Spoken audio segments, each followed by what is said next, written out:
I'd like to call this meeting of the East Baton Rouge Parish School Board for Thursday, February 4th, 2021 to order. I'd like to read several notices that pertain to our meeting. The public will be allowed to attend at a reduced rate of 50% capacity of the Professional Development Center meeting room space. Once the capacity has been reached, admission to the meeting space will be closed. All audience members will be required to wear a mask at all times. Masks will be available upon request. All audience members will also undergo temperature screenings before entering the meeting room. The special meeting scheduled for February 4th, 2021 at 5 p.m. will be streamed live via YouTube. A link to watch the meeting can be found on board docs located on the school board's website. A period for public comment will be provided before the meeting as well as before each action is taken by the board on an action item. Individuals wishing to make a public comment about any of the posted action items will need to click on the agenda item in board docs, submit via the highlighted public comment hyperlink on the agenda item detail. Online comments are available for public review. We will open the meeting now with a call to order, and we will start with an invocation by Connie Bernard and the Pledge of Allegiance. Oh, you have the pledge too. I'm sorry. Connie will do both. Okay.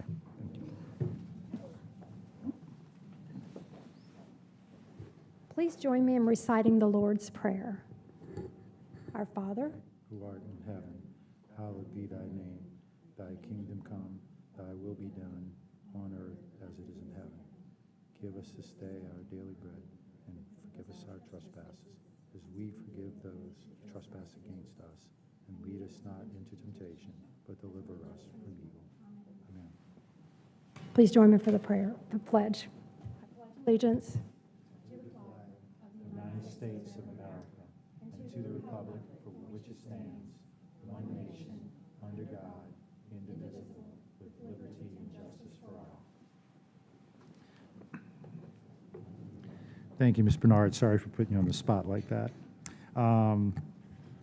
Roll call. District 9, President Tapman. Present. District 4, Vice President Collins. present. District 1, Mr. Blue. District 2, Mr. Lannis. Present. District 3, Mr. Howard. Present. District 5, Ms. Ware Jackson. District 6, Ms. Dyson. Present. District 7, Mr. Gode. Present. District 8, Ms. Bernard. Present. We have a quorum. We move on to item number C1, a resolution. Consideration of a request for the approval of a resolution authorizing membership of the East Baton Rouge Parish School System into the organization Council of Great City Schools. Before I take a motion, I was going to let Dr. Narcisse speak a little to it. Good evening. Excited to be here in my first live meeting. Just wanted to put the proposal of the East Baton Rouge Parish Public Schools returning back to the Council of Great City Schools. We are the second largest school district in the state of Louisiana in our urban district. The council consists of 72 of the largest urban cities in the United States, and we would benefit from not only their membership, but also engaging with other cities with all of the work that they're doing as we think about what is best for our city to move the work. So that is my recommendation. Great, thank you. Is there a motion moved by Ms. Bernard and seconded by Ms. Dyson?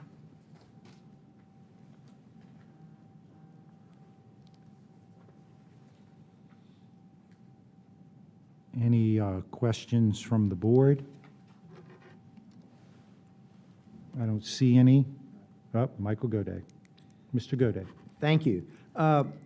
I guess this is a sort of a combination for you and perhaps President Tapman. We, in the past, had been members of Great City Schools, and about, I guess, 6 years ago or so, we dropped out of that. And I've gotten several comments from constituents asking why should we be rejoining today. And I'm not going to try to answer it. I think I know what the answer is, but I just wanted to open that question up so we could have that conversation both for the public, of why we didn't use it then and why we'd be looking to use it now. So I'd like to ask that question. Maybe I'll start off with Go saying, ahead. yeah, so we were members for a very long time, and it was a lot of money, and we were going through budget cuts. And when we sort of reviewed how we were using those resources, we really weren't. And so it wasn't any knock against Great City Schools or anything, but we really weren't using a lot of the resources. So I'll let you speak to what you can do, but from my conversation with you, I was one of the ones who led the charge to get out of it so we could save the money. I actually think it would be a great idea if it provides you resources moving forward. So if you want to speak to what kind of resources you can get out of. Thank you, Mr. Gode. Thank you. So the main thing is for us is we'd like to use it for whether we're doing auditing reports, when we're building our strategic plan, our key performance indicators, the council can provide you with examples and examples of that. Also give board members the opportunity to talk to other board members in other cities around how they've gone through their process. A lot of the memberships we tend to use in all the districts that I have been has been extensive use of the council. Even our transition report, if we were part of the council, we would have just use them and not have to pay external funds for that. So my goal is that we use them extensively and they also provide us with reports from academics on how we're going to move our literacy work to our key performance indicators and other portions of the work. So I believe that it will benefit us in the long run, not only economically, but also as we move our academic work. Thank you. Thank you, Ms. Gode. Any other questions from board members? Seeing none right now, we'll go to the audience. Any comments from the audience? We take comments from the audience. Any comments on this agenda item?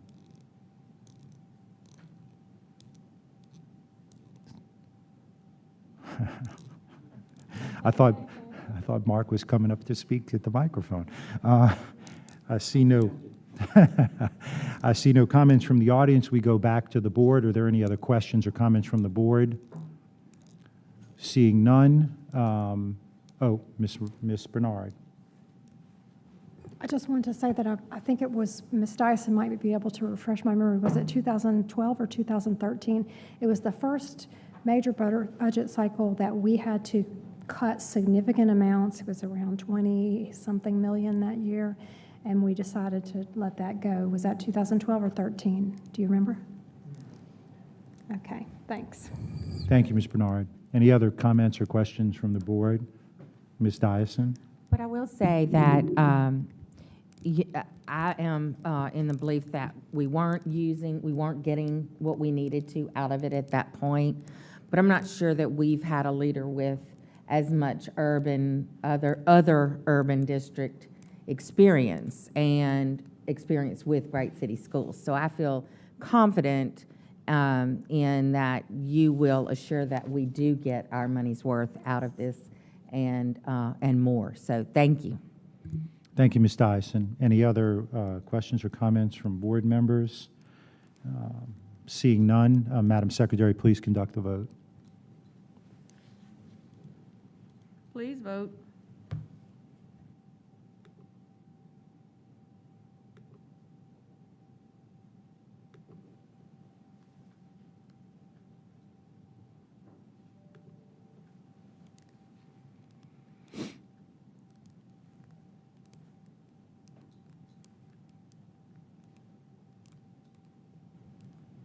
Do we need to do a roll call?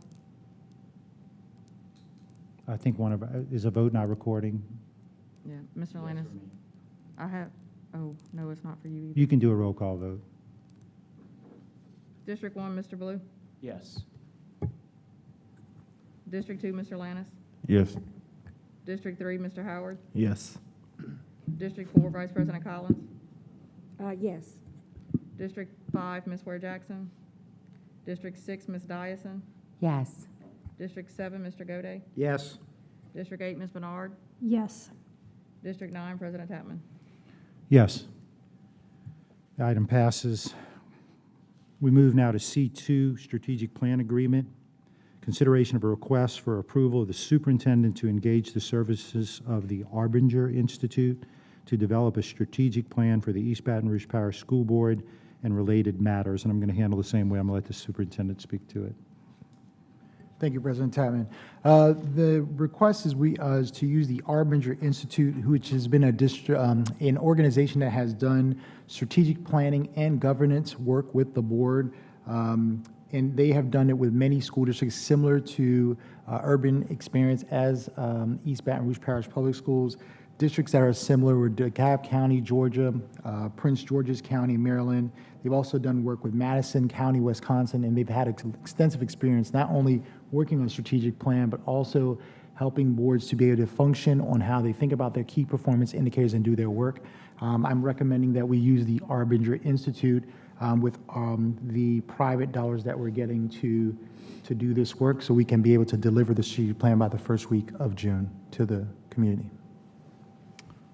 Okay, is there a motion? Moved by Mr. Godey, seconded by Ms. Dyson. Ms. Collins, Just want, Vice President Collins, I'm sorry. thank you, sir.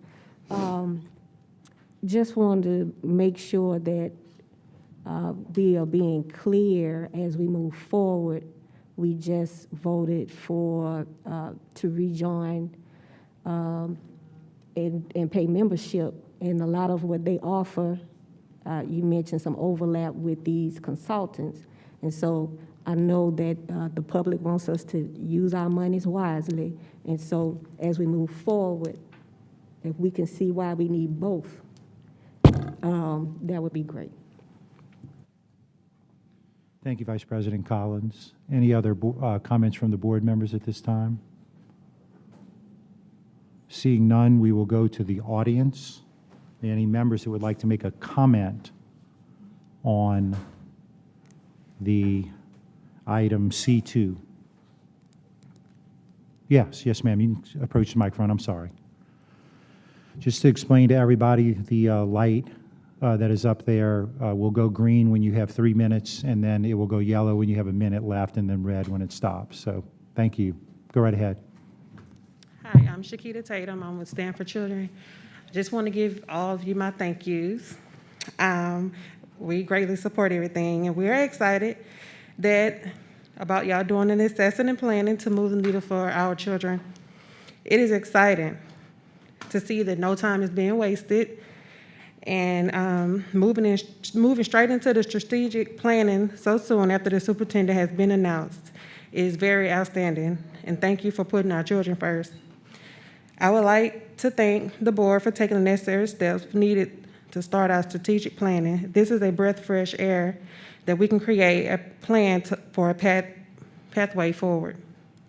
This is exactly what needs to be happening for our children of the future. Thank you. Thank you. Any other comments from the audience?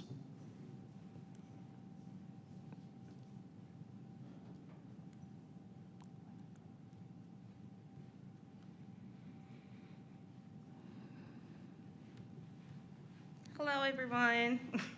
I'm not going to try to get too close to the mic because I don't have my lights on. But I just wanted to lift up that I'm glad that paths are being taken on behalf of Step Up Louisiana. Again, my name is Maria Harmon. And we do want to know more about the Council of Great Cities and Schools. What comes with the focus of urban education? You know, I feel like more of our parents need to fully understand what these processes are, just for full transparency. We also are in connections with other cities like Chicago and New York, where we've gotten feedback from parents about the effectiveness of being in membership. And we also are curious about where does CGCS get its funding? Like, does each school district that's a member pay a fee? Or do they get a percentage off of all the contracts that are given out to school districts that receive services? So these are just questions that we have. Thank you. Thank you, Ms. Harmon. Any other comments on item C2, the strategic plan agreement? Seeing no other comments from the audience, we go back to the board. Are there any comments or questions from the board? Seeing none, Madam Secretary, please conduct the vote. please vote.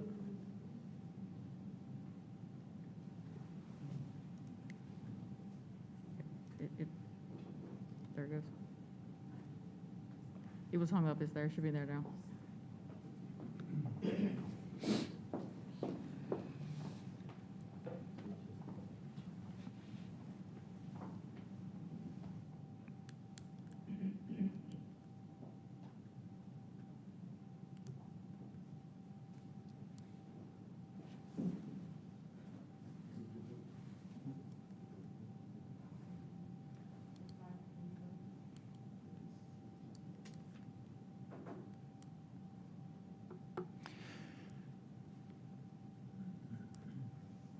Why don't we just go ahead and do a roll call vote? District 1, Mr. Blue. Yes. District 2, Mr. Lannis. Yes. District 3, Mr. Howard. Yes. District 4, Vice President Collins. Yay. Yay. District 5, Ms. Ware Jackson. Yes. District 6, Ms. Dyson. Yes. District 7, Mr. Gode. Yes. District 8, Ms. Bernard. Yes. District 9, President Tapman. Yes, the item passes.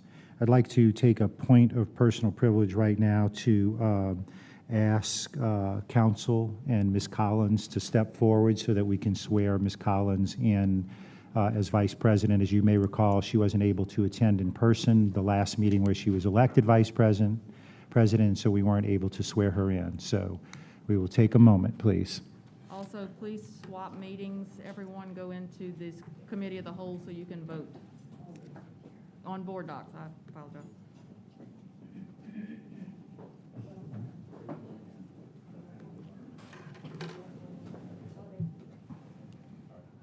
Repeat after me. I, Don Collins, I, Dawn Collins, do solemnly swear do solemnly swear that I will support the Constitution that I will support the Constitution and laws of the United States and laws of the United States and the Constitution and laws of this state, and the Constitution and laws of this state, and that I will faithfully and impartially and I will faithfully and impartially discharge and perform all the duties discharge and perform all the duties incumbent upon me incumbent upon me as Vice President as Vice President of the East Baton Rouge Parish School Board, of the East Baton Rouge Parish School Board, according to the best of my ability according to the best of my ability and understanding, and understanding. so help me God. So help me God. Congratulations. Thank you.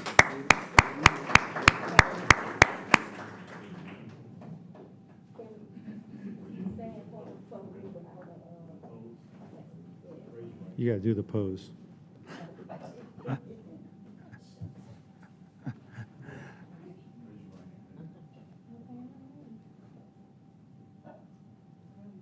Nice. Thank you.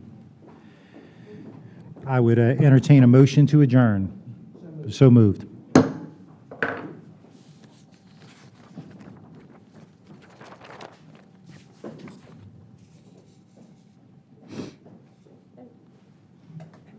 Right into action, huh?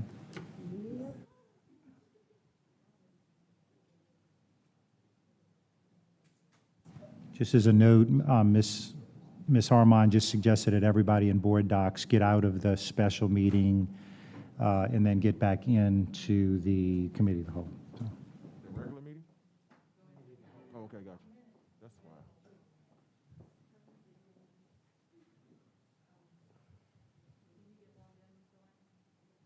I'm sorry? Yeah, I figured out what it is now. Everyone was in the special meeting. I was in the committee of the whole. That's what it was. You're just ahead of this time. That's all.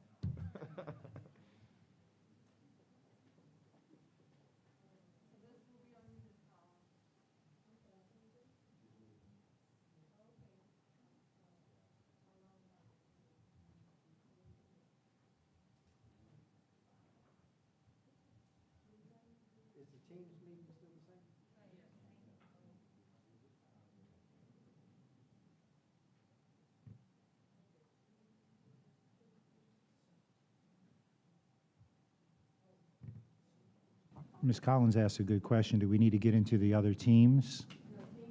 Okay, all right.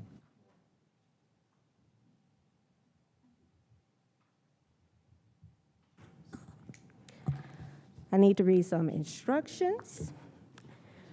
The public will be allowed to attend at a reduced rate of 50% of the capacity of the Professional Development Center meeting room space. Once the capacity has been reached, admission into the meeting space will be closed.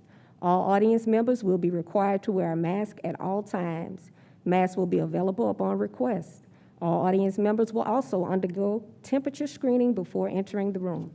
The Committee of the Whole meeting scheduled for February 4th, immediately following the special meeting, will be streamed live via YouTube. A link to watch the meeting can be found on board docs located on the school board's website. A period for written public comment will be provided before the meeting as well as before each action is taken by the board on an action.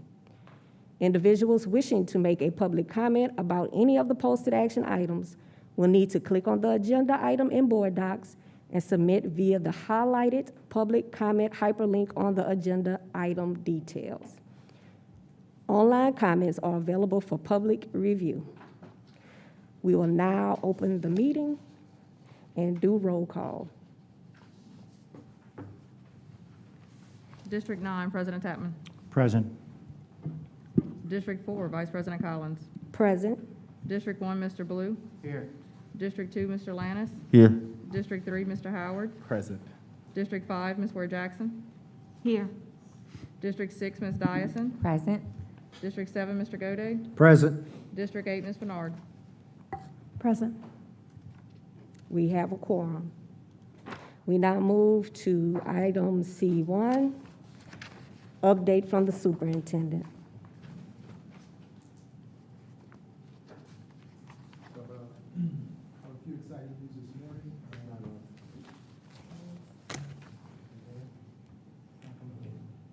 I'll use my principal voice if that makes sense. It's pushed.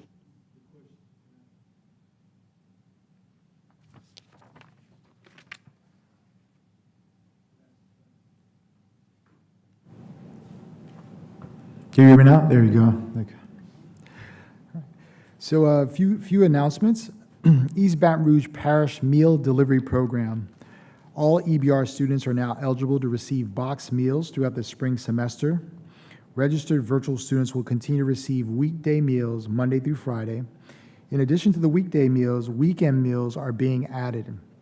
In addition to the meals provided at school, students reporting to school buildings for in-person instruction are now eligible to receive a meal box, which include 5 suppers, 5 snacks, and weekend meals.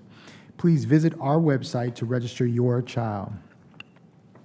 3 Baton Rouge Magnet High School students have been named Presidential Scholar candidates by the U.S. Department of Education.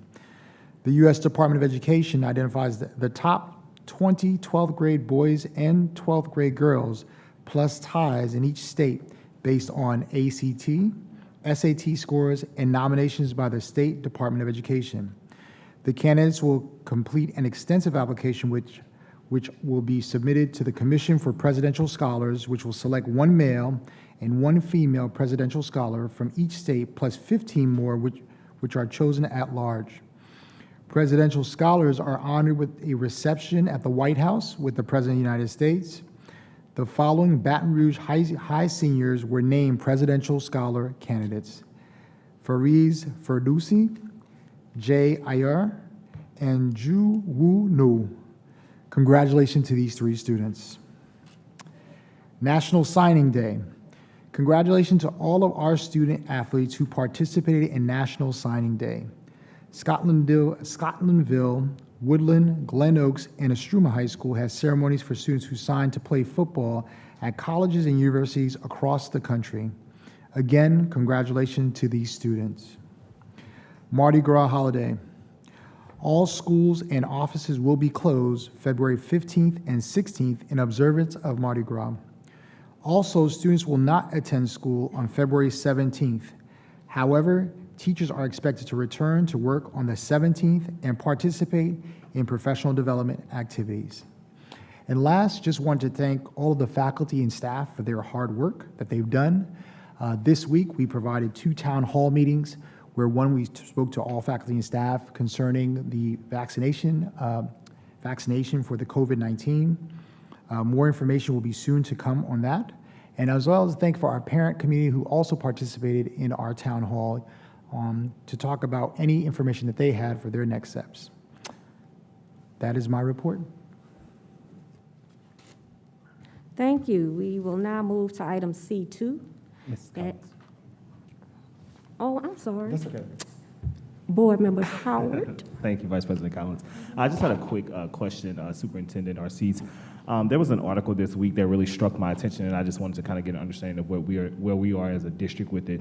So there was an article posted by the Advocate in relation to Orleans Parish Schools about 16% of their students being unaccounted for through this virtual / in-person environment. So I just wanted to know if there's anything we as a district is doing to make sure that we're tracking all of our kids and have put eyes on the majority of our kids. I'm most worried about it at the high school level. If you've been paying attention to the news of Baton Rouge, there's just been a lot of young people losing their life as a result of gun violence. So if there's any particular thing that we're doing to track kids who have not shown up to either virtual school or showed up to school in person, I would love to get a report out on that, on the numbers, and see what we as a district are mandating schools do to just get some kind of touch point on our students. So I just wanted to lift that up and bring that to the attention of the board and to the district staff.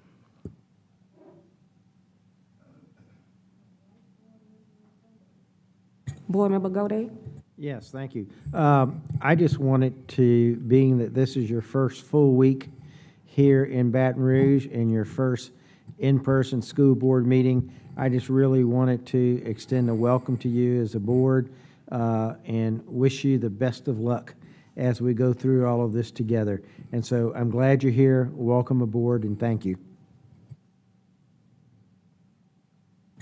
Thank you. Board Member Lannis. Yes, welcome aboard, Mr. Superintendent. Nice to have you here in Baton Rouge full time. I just wanted to give another update. Last Friday, we had an opportunity to unveil the new gymnasium at Glen Oaks High School, named after Coach Harvey Adger, someone who has committed over 40 years in that community. And I just wanted to thank this board for allowing that school to have that recognition for that coach. And I also want to shout him out. If you're looking and watching tonight, Coach, we know that you're 6 wins away from your 900th win, and that will put him second all-time in the state of Louisiana. He'll be a top 20 high school coach in the United States of America once he hits that mark. But I just wanted to highlight that, and again, welcome you aboard.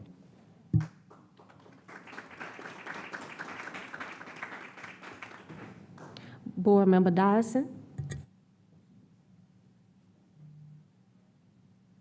Yes, I just was going to piggyback on something that Mr. Howard spoke about, and it would be great if we would get some kind of presentation or report or just some information on how our children are being counseled through this challenging time that we're all in.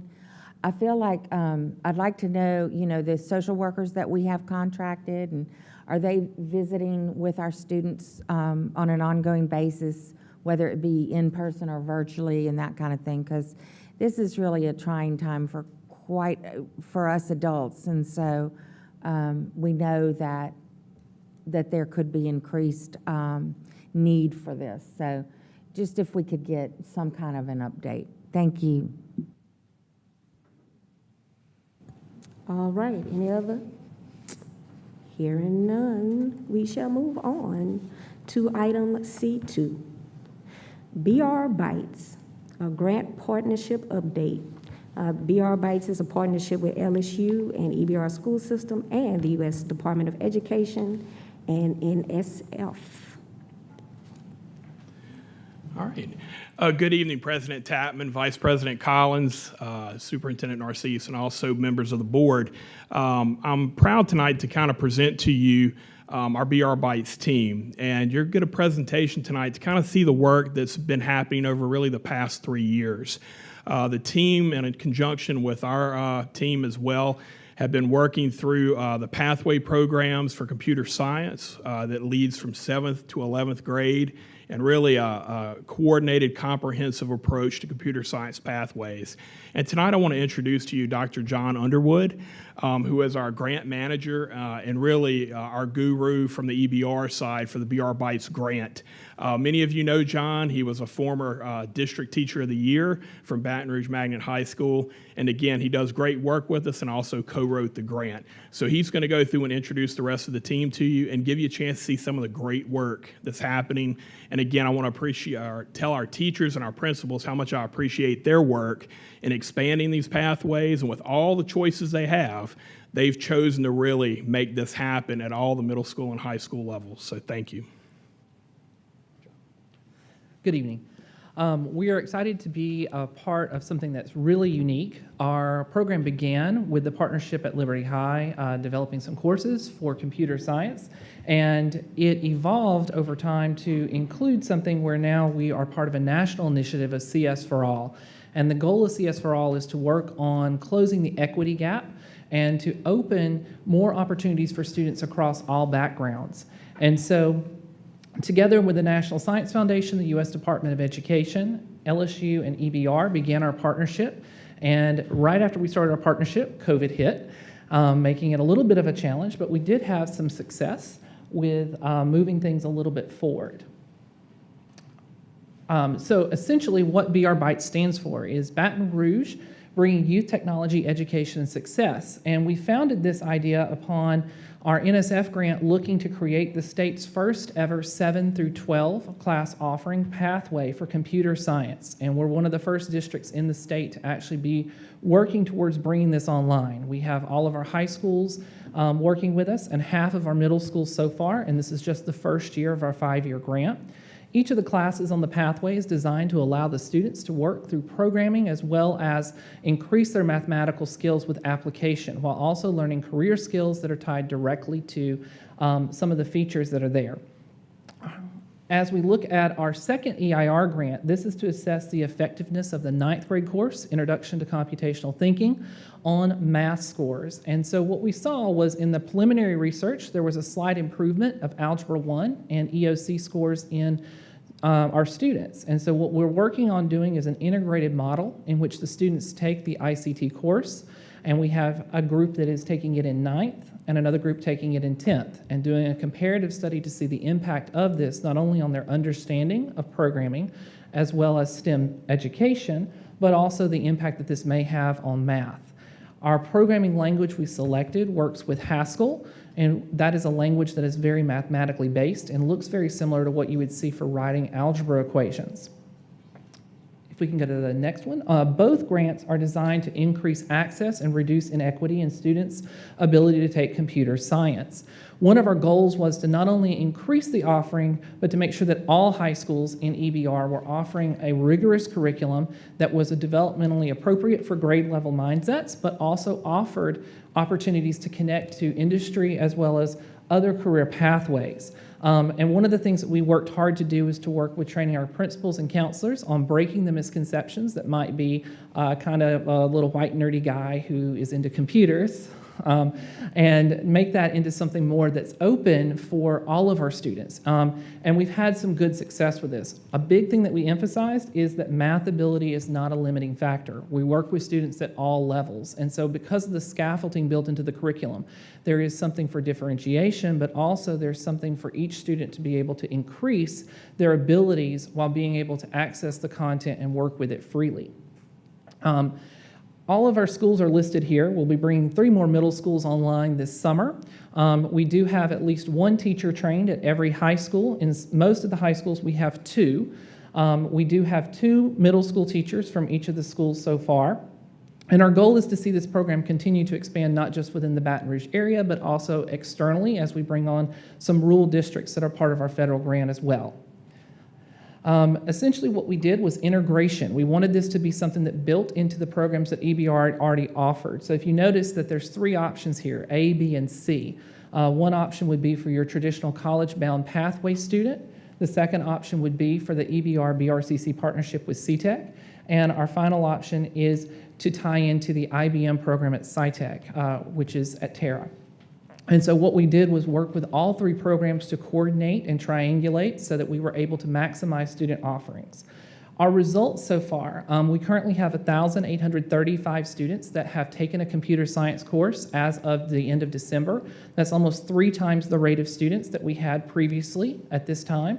67% are identified with a minority background, 47% economically disadvantaged.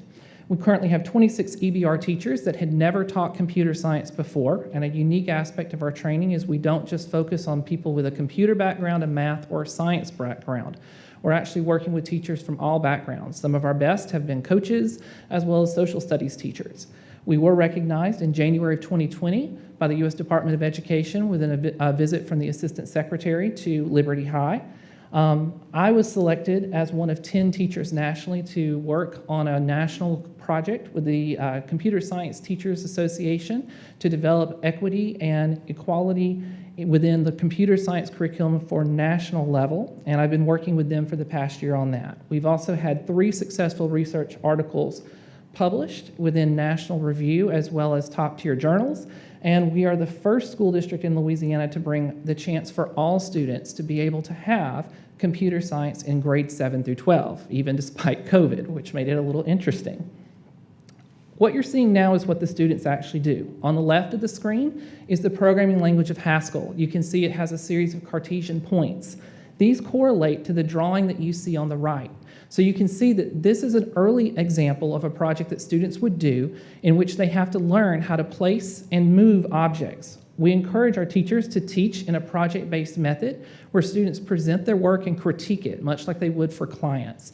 And so as such, the complexity that you see is pretty advanced for something that a student would produce in about September or October.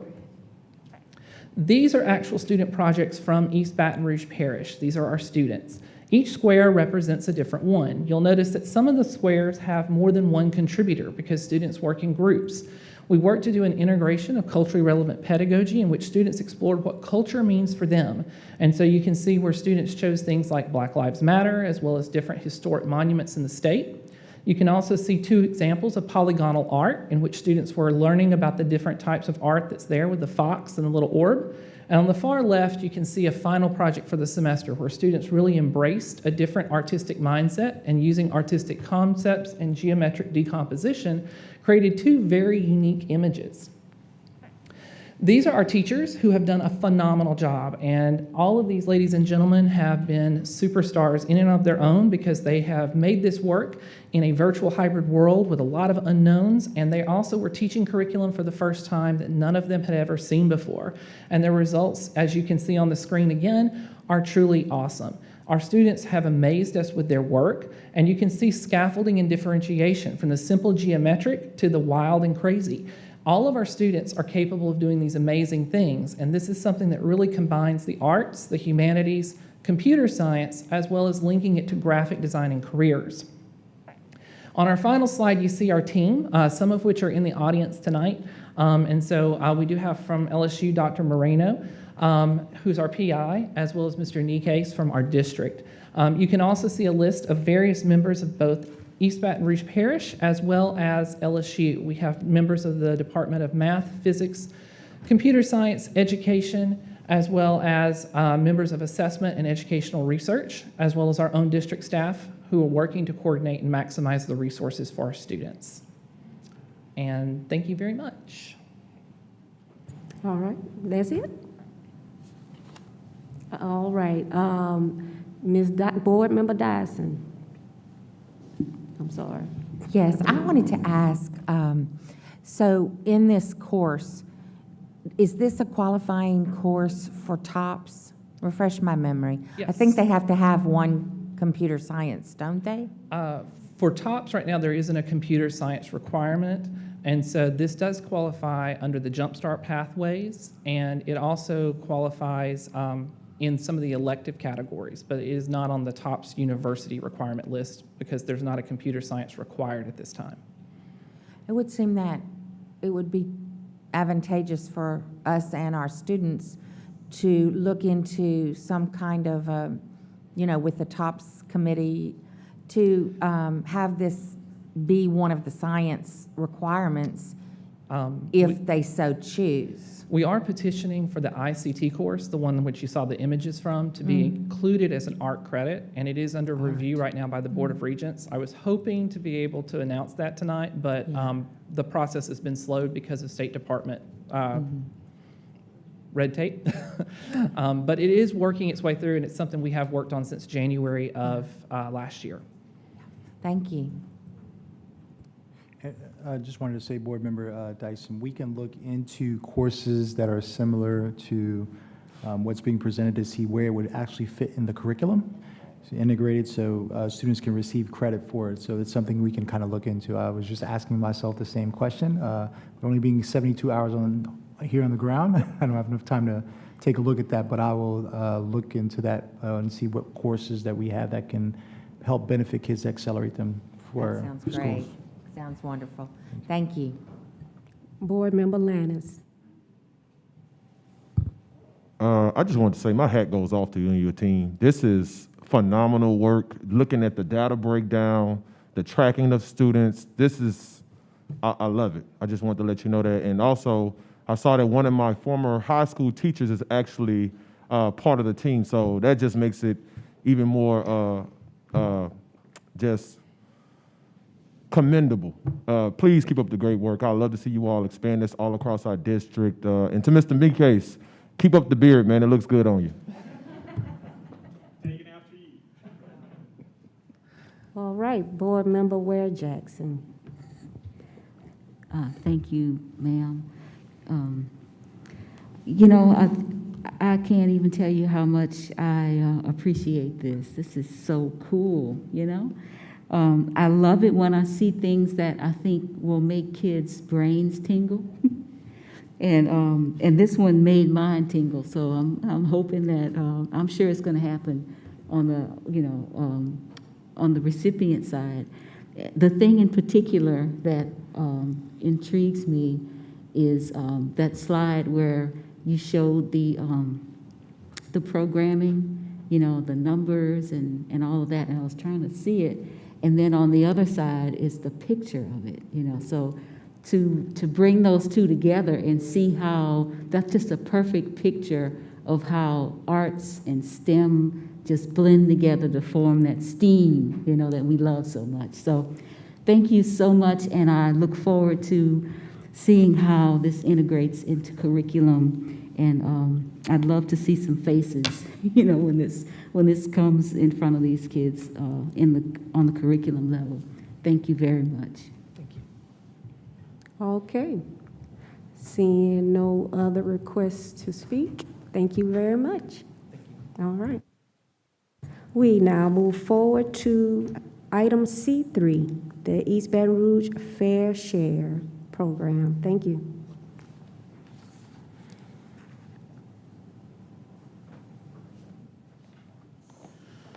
Good afternoon, board members and Dr. Narcisse.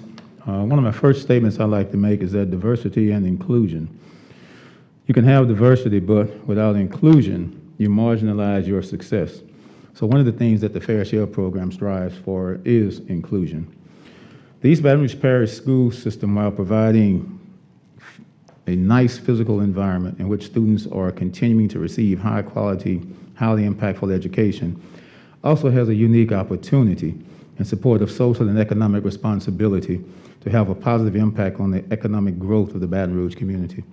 This is in part due to the reinvigoration of the Supplier Diversity, Minority, and Women-Owned Business Enterprise Program, now known as the Fair Share Program, which occurred in 2011.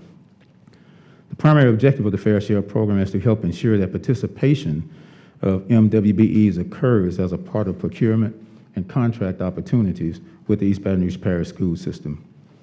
To help accomplish this objective, the Fair Share Program serves as a portal through which women and minority-owned businesses gain access to opportunities within the district.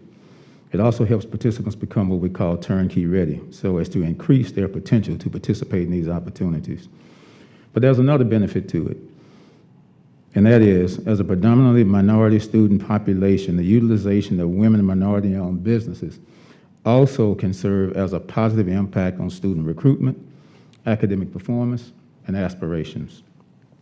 Currently, there are 85 companies in the Fair Share program covering approximately 21 categories. Upon last count, based upon the responses of a survey, 60% of the active companies in the program have received contracts and/or purchase orders for services. This has occurred over the past 2 years. What's important about this is that the contracts range from under $2,000 to as large as $1.9 million, but it's not just one contract that these companies have received, they receive multiple contracts. This equates to about 51 companies, which is up from 19 companies based upon data from 2018. Somebody may ask, well, what about the other companies? Some of these companies, about 15 of them, fit into categories where there have been limited opportunities. Thereby, these companies have not been able to benefit from the program.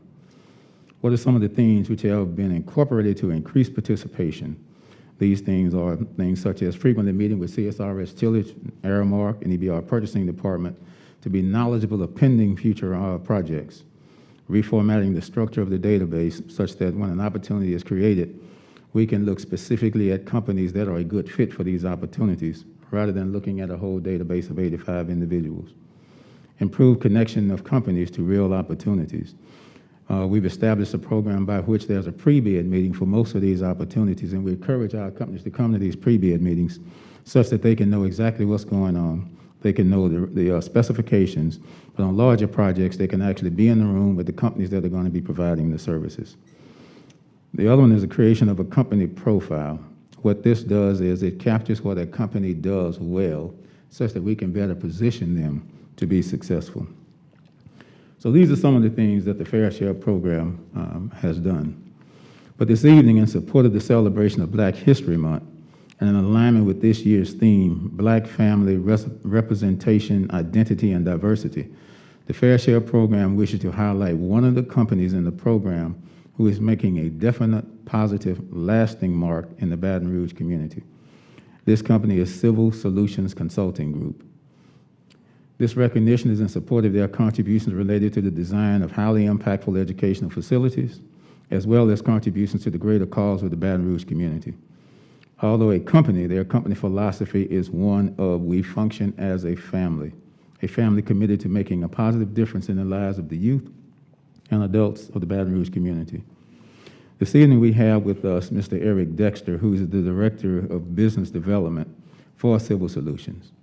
As it relates to EBR, they have provided services for Jefferson Terrace Academy, the new school, the new University Terrace / Buchanan School, Audubon Elementary, new driveway design, Broadmoor High, and they've contributed to a lot of other programs and projects throughout the Baton Rouge area, which I will not mention at this time.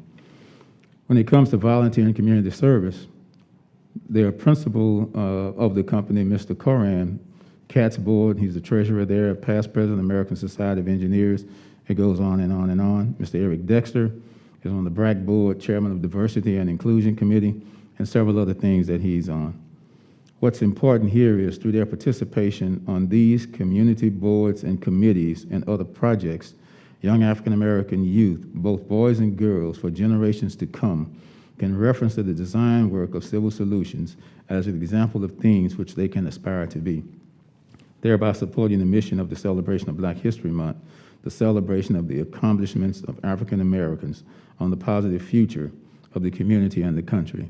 And one of the things they'll be doing before too long is a virtual meeting with the students at the school that they're helping to design, so these students can actually see and know that there was an African American company that was doing this.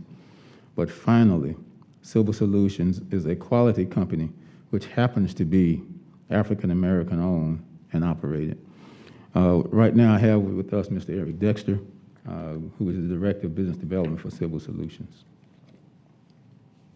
Mr. Dexter, Thank you, John, and good evening, members of the board and Superintendent Narcisse. I just want to thank you for allowing me to come here today and for this recognition, but I'd be remiss if I didn't really give a lot of the attention to Mr. Smith, who John and I go back several years from serving on committees throughout the community.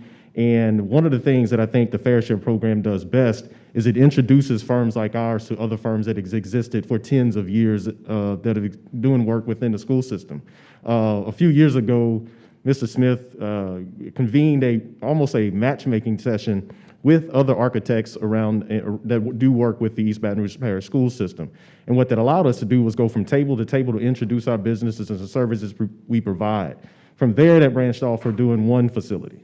And that started off with the Jefferson Terrace Academy.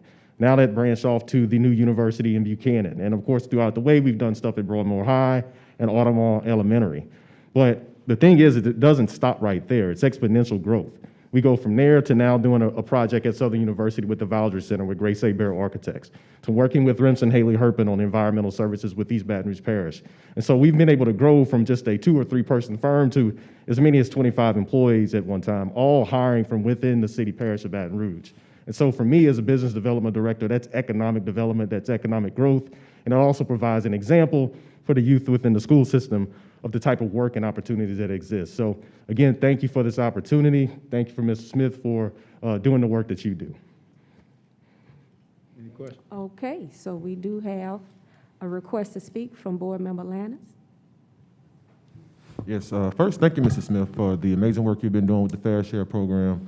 I've heard nothing but great news, and also thank you for the work that you've done on behalf of our school district. However, I would like to make a request, and I don't know if that request is appropriate towards you, but I would like to see a full breakdown of all contracts across the board for the system. And again, I don't think that's something that you could possibly do, but I only ask this because I know, I think it was last year, the city did an equity study, and it showed that of the $1.4 billion in contracts that the city is currently allocating and giving out, less than 4% actually goes towards minorities. And I would like to just see that, do a comparative analysis across the board to ensure that we are putting our best foot forward as it regards our DBEs and our minority-run businesses. I'm glad you said that, because currently what I'm working on is something right now with Mr. Larry Williams and reaching out to the different department heads, because in some cases, department heads actually engage companies, and that's not necessarily captured in what Mr. Williams does, but he and I can definitely get together and look at providing you with that information. Okay. Mr. Tapman, President Tapman, excuse me. Thank you, Vice President Collins. I wanted to give a little bit of historical perspective on this, because when several of us, Ms. Bernard, Ms. Ware-Jackson, and Ms. Dyson was already on the board, we contracted out what we called our DBE program. And when we came in, we asked for the very same contracts that you were talking about. And what we found is that it was not effective. We found that the deliverables under the contract weren't working, and so at least 4 of us voted to bring it in-house and to make sure that we gave more attention and more focus to it. And certainly the work you've done over the years, it's a world better than it was when we first came here. And I appreciate the work that you're doing out there, and I'm interested in the breakdown of it as well. One of the challenges we had with the outside contract is we struggled with deliverables, but we struggled completely with data. We really didn't know how we were doing. And so and any information you can provide us on how we're doing with our Fair Share program is greatly appreciated, and thank you for your service, Mr. Smith. Right, and I had a folder full of data, but somebody advised me not to read through all of that, so I'll be more than happy to send it to each one of you. Thank you. Board Member Ware-Jackson. Thank you, Vice President Collins. Thank you, Mr. Smith. I appreciate that, that information, and I agree with my colleagues. I'd love to see a more in-depth information. And if you could email us, Okay. that thing that they advised you not to bring before us tonight. But I just want to thank you for that. And the Fair Share program has been something that's been very near and dear. So hearing the accomplishments, on a regular basis is much appreciated. And but I just had to also congratulate Mr. Dexter. I know you do fine work, and I'm so glad that we're able to recognize that tonight. So we appreciate you and congratulations. And the reason Mr. Dexter's company was chosen was that many of our students don't think of the design side when they're thinking about things to do.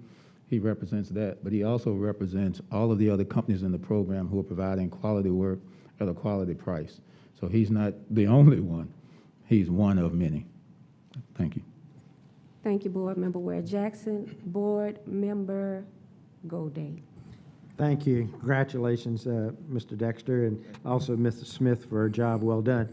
The only question I had is, as you go through the data, Yes. could you please be clear in it how it is compiled?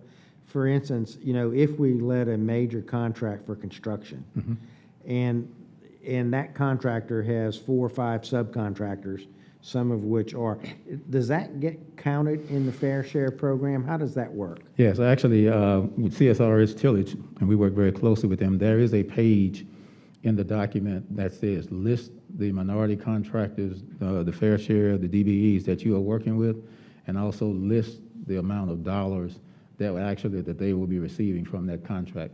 So we have that data broken down basically by project that we can provide to you. So you can see it project by project, but then also get an aggregate over the total dollar amounts that are sent. And how about, because I know Aramark hires a lot of local contractors to do the night work and things like that. Is Aramark in that same program where that's counted up? Now, the night custodial work for Aramark is not necessarily captured in what I do. They do capture it in their report of minority participation. But as a prime example, we just did a project the other day, and I talked about how we put projects together. And the project came in like 56% of the dollars amount for that project actually went to companies in the Fair Share program. So they also created a spreadsheet by project that will show you who bid it, who received it, and the breakdown by project, which we now put more than one project together. So that's, as a matter of fact, that's in here, but they told me don't pull all that. So why isn't the Aramark local contractors included in the fair share numbers? Because to be included in the numbers, one of the things we do is who are the companies that are in the Fair Share program? That's one of the things that we look at. The second one we look at is sometimes companies say, I don't want to be counted in your numbers. So those are the kinds of things that... But that distorts, that makes it very difficult for us to understand. I agree. But here's what I'll say. We can do that. I'll give it Aramark. We will add their numbers into what we're doing. Yes, that would be very interesting. And I don't know of any other major contracts that we have like that. That's the one that stands out to me. But I would really like to know how much of the Aramark money is going to local contractors. Right. That would be a very interesting number for us. And STAR is another one. They have a company in the Fair Share program that does a lot of work with them. It's a couple $100,000 a year. So that is in here, but we can provide that information from Aramark. Okay, and even if they're not in the, if they're minority but not in the fair share, would that be counted or just in the fair share? We can begin to look at all of that, such that we Okay, get a I'd better appreciate picture that. Yes, of sir. what we do. We can look at all of that. Board Member Goday, we can actually provide you maybe just for all the companies on how they make their choices. Yes. Maybe we could show the board metrics about how they all Correct. do that. Correct. Thank you very much. I appreciate the effort and I appreciate pulling together the We'll data have it for for us. you by next month. Thank you. All right. Thank you. Well, I see no other requests to speak. Oh, but you know what? I did have a question. As a small business owner myself, I actually participated in the mayor's disparity study as a subcontractor, and I went and I spoke with different businesses, and so quite naturally it caused me to think about, well, what are we doing in EBR? Separate from that disparity study, though, I did observe how the city parish has improved its procurement process. And the transparency is not ease of access. When they updated the website, they started sending out lists like some of the, there are certain agencies that help small businesses keep up with different opportunities, like the state does it, and some other businesses that focus on helping in that way. And so it caused me to look at what we're doing along those lines with EBR and procurement in general, because sometimes maybe just the ease of access to the information. I know that we do, by law, have to advertise in the Advocate was the medium we chose to use because it's the highest circulation newspaper, but What about opportunities online in terms of, do we have anything on the EBR Schools website? Things of that nature. Right now, we do not, but what I think could probably happen is because there is a fair share of space out there, we could do what we do when I send the email to everyone and could potentially say, here is an opportunity. If you are interested, email me and I can provide them with additional information. We might be able to put something like that on the web page. We wouldn't want to bog the web page down with a lot of initial detail, but we may be able to say, well, why don't we kind of put things out there so the companies can hear more about it and make them aware of, go out there every so often just to see what's going on. Okay, like maybe is that a communications department kind of question? Like, since you have to send notice out through the advocate, maybe a link to that same kind of notice can be put on the website. And of course, not the whole, in terms of the web page, and I'm probably getting into the weeds, but I would like to see more about making it more accessible because people, even with the advocate, they're going more digital than paper. And sometimes people will go still to whatever section of the advocate for that, but it would be good. I know sometimes people think about, well, you know, I want to do business with the city parish. They go to the website, especially newer businesses that's getting a feel for how they can get into contracting. Yeah, but I'll look into that and I'll email everybody back and Thank you. see what that looks like. Board Member Howard. Thank you, Ms. Collins. Thank you, Mr. Smith. I had an opportunity to have a one-on-one conversation with Mrs. Smith about this particular program and some of those numbers that you guys have asked for, like it gives you a breakdown. I think my push is still the same as my colleague about there's a difference between being the primary contractor and the subcontractor, and when you're talking about the dollar amount that exists within the program. So my push to Mr. Smith was just to encourage more minority-owned businesses to be the actual primary contractor and not have to come in on the subcontract side of the contracts. But the other thing to Ms. Collins' point is that what the state of Louisiana does in the procurement department is any business can go on and register and talk about their expertise, and every time there's a hit or a particular procurement opportunity that relates to that related field, they get the notification. So that's an access piece that's easily, like the state already has a system that's in place, so maybe EBR can adapt something similar to the state to increase the access so these minority companies are aware of the type of business we're looking for. So thank you. Yeah, we'll definitely research all of those kinds of things.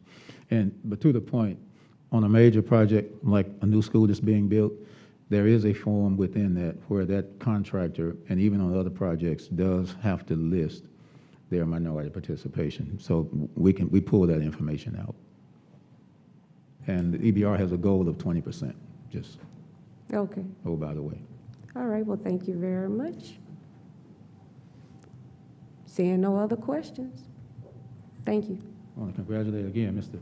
Dexter here and their company for the work they've done on designing our schools. Yes, And I think some of you have seen some of the work. So again, it's a quality company that happens to be an African American. Yes, thank you so much. And has he had an opportunity to be a primary contractor, a general contractor Well, on some projects?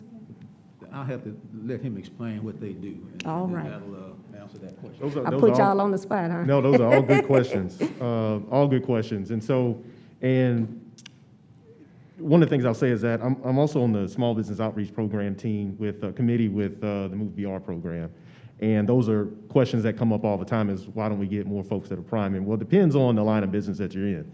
For us as a civil engineering firm that does civil design, when you're constructing vertical construction in new schools, it's typically going to be the architecture firm that is the primary contractor with the school system. Okay. And then we'll be contracted directly with the architecture firm. Now, that doesn't mean you can't find a woman-owned, minority-owned, veteran-owned architecture firm, Yeah, because that can exist as well. So for us, we usually come in with the architect, unless there is a sole source or direct appointment with us to do some drainage studies, for instance, or stormwater management. That can be done without directly going through an architect or something like that. So that's usually why we may be a subconsultant. However, you know, that is a question that comes up quite often, why we can't get to that point. Sometimes we get good enough, but not well, well enough, So, all relevant questions. I appreciate that, though. Thank you very much. My last response to that is we do have one firm in the Fair Share Program, Chasm Architect, who is the lead architect on a couple of projects Okay. here in EBR. Thank you very much. Seeing no other requests to speak, we now move forward to item D1. Item for consideration, grant the Louisiana Art and Science Museum consideration of a request for the approval of the Louisiana Art and Science Museum grant partnership to provide live educator-led STEAM-based programs, LASM 360 virtual voyages, virtual field trips to identified high-need students in East Baton Rouge Parish School System. Can I get a motion? All right, first by Darius and second by Board Member Ware Jackson. I'm sorry, Board Member Lannis and Board Member Ware Jackson. Any discussion?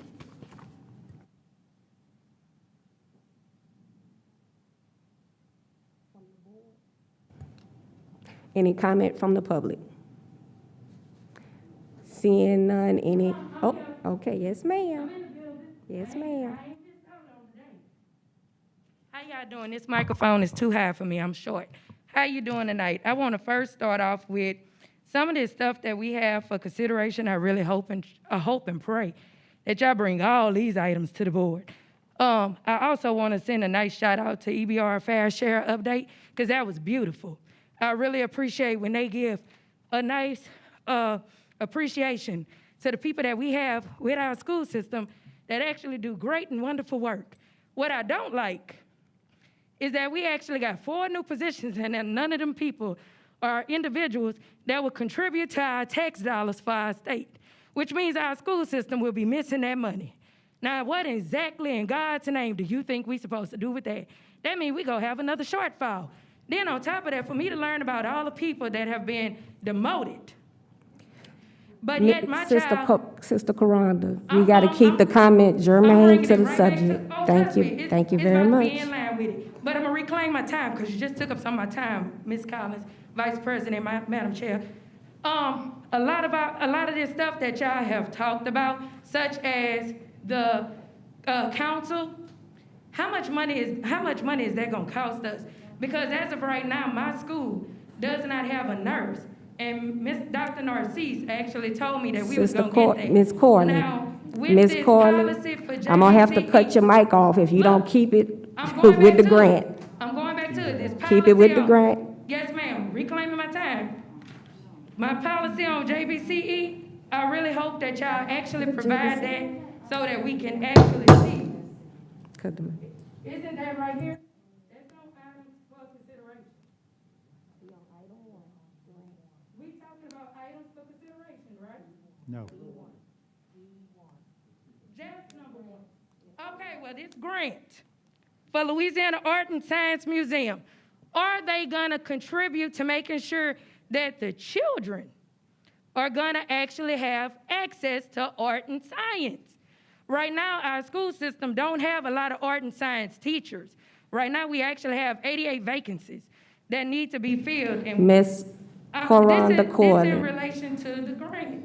The grant, not the Right, teaching that's the positions, grant. the grant. Just the grant. If you allow me to tie it in, please, I promise you, I'm gonna reclaim my time again. Now, the Louisiana Art and Science Museum, that is supposed to make our children well-rounded. How exactly are we gonna make them well-rounded if we don't have the teacher? So what are we gonna do to ensure that we actually have a warm body to ensure that our children learn about the arts and science? After all, we're supposed to have a lot of STEAM and STEM programs, but we don't have people to teach them. So I'm just curious on if, with this Art and Science Museum, are we gonna have real warm bodies that are gonna teach these children art and science? Because we can't keep saying we're gonna get money or give money and we don't actually produce. I'm asking for receipts. That's what I would like. And I really hope and pray that y'all think about that, because art and science is something that every child in this school system can benefit from. But if we don't have the people to teach it, then what good was it? I mean, after all, we just said we wanted to be a council of great schools, right? We wanted to join that. Art and science grant, what schools are gonna be impacted by this? What schools are gonna actually receive that? Will Northeast Elementary and High receive that? I mean, after all, that is the school the farthest away from this building, the farthest away from civilization. That's your that don't get it. time, Ms. Y'all Corley. had kept talking during my time. Ms. Corley, you're out of order. Well, no problem at all. Thank you, Madam ma'am. Chair. I just wanted to reclaim my time, Thank but I you. greatly appreciate it. Thank you, ma'am. Any other public comment? Okay, we see one comment.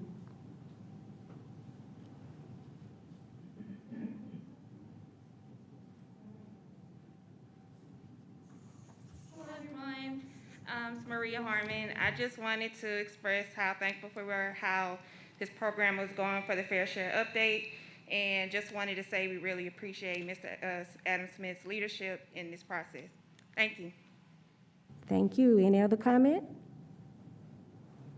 All right, back to the board. Okay, let's see, request to speak. Board Member Lannis. Yes, thank you, Vice President Collins. Just for clarity, because I'm looking at the recommended action, and it says that this is a virtual, correct? Correct. So that means that this can go to any student throughout our parish, virtually. Well, let's. That's connected to partnership. Yes, it did mention identified high-needs students, so if you could explain for us, perhaps, Board Member Lannis, is that what we would like? Yes, absolutely, thank you. Good afternoon.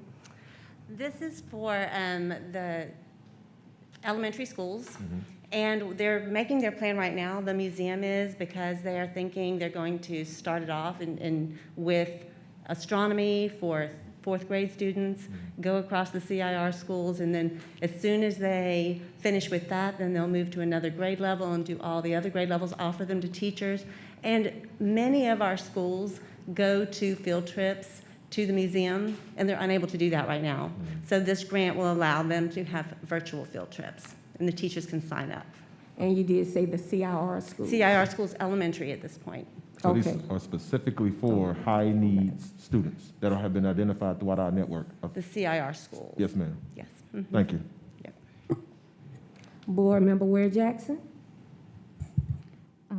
I wanted to thank Nita Mitchell over at LESM and Kim Fossey and that whole STEAM team for putting this together. And this is going to be phenomenal. Nita and I are both star lovers. And so I know she knows that this just tickles me. You know, I love the way the arts and science come together. And this is going to be a wonderful thing at any level, whether it's elementary, middle, or high school. And it's going to be great going into these high-need schools.